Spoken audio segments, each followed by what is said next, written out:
I am the Tofu Golem. Please enjoy the video. In this video, I will explain how to reinstall Valorant and Riot Vanguard. First, ensure both Valorant and the Riot client are fully closed. Next, navigate to your computer's control panel. From there, you will need to uninstall both the Valorant game and Riot Vanguard.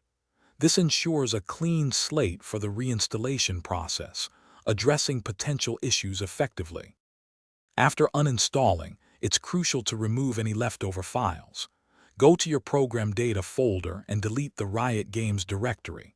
Also, check your Program Files and App Data folders for any lingering Valorant files and remove them. Finally, empty your computer's recycle bin to ensure all traces are gone. This thorough cleanup prevents old, corrupted data from interfering with your new installation. Now that your system is clean, it's time to reinstall. Download the latest Valorant installer from the official website. Once downloaded, right-click the installer and run it as an administrator to prevent permission issues. Carefully follow all the on-screen prompts to complete the installation. This process will automatically install Riot Vanguard alongside Valorant, ensuring everything is set up correctly.